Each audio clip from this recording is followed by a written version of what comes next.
Welcome to this week's edition of First Things First. I'm Alistair McIntosh from the Housing Quality Network. I record these videos on a Sunday. Woke up this morning, front page news, social media, all about the Sarah Everard vigil.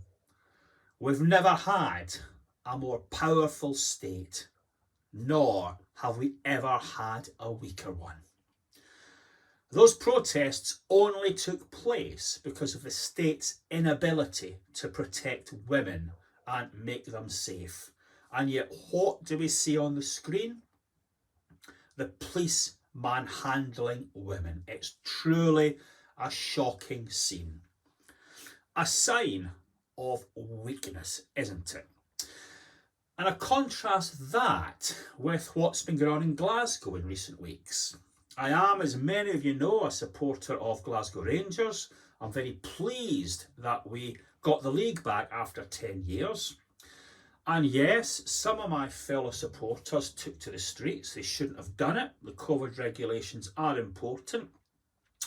But somehow the police managed to deal with that and kept, by and large, the peace. And that begs a question in my mind. Is there one rule for the largely male football supporters and a different rule for women?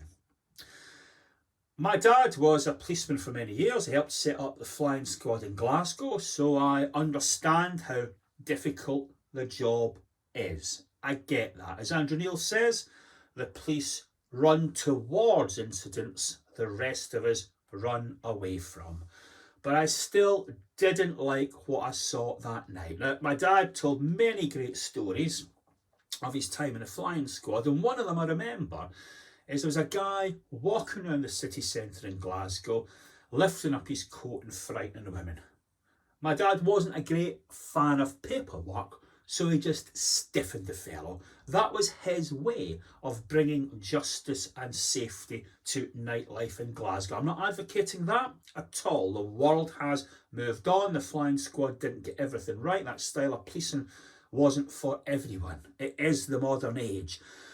But we do need to take a big, hard look at how we manage life in Britain. We're very powerful. The state is taking more and more responsibility onto itself, and yet it cannot keep the streets safe. Nor can this very powerful state that spends a fortune on track and trace and bailouts to steel barons keep people with vulnerabilities in safe, caring accommodation. There's never the money for it. And then we read in recent weeks a rating from Fitch, the big US credit rating agency, advising people to plough their money into the UK care sector. Safe and ethical, great returns. Nothing can go wrong. Yet at the same time, every day we hear there are huge problems of viability in the sector, huge problems of undersupply, arguably problems with standards, and indisputably care workers in general have suffered the harshest under COVID. And again, despite all this fantastic amount of money we've got, all the power the state is retaining, we still cannot house the general population.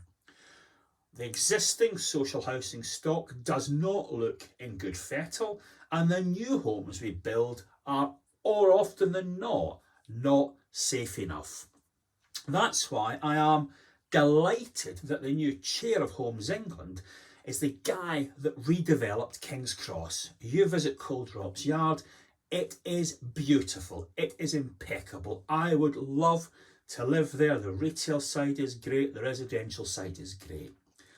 But walk across the road, you will see estates in Camden that are built in exactly the same design. Yes, they too are round beautiful grass squares.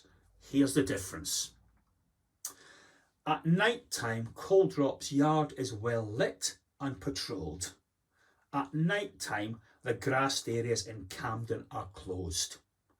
We need to make sure everywhere in Britain is patrolled well lit and well managed. That's how we keep all of us safe. We know what to do. We've got the money. Why don't we do it?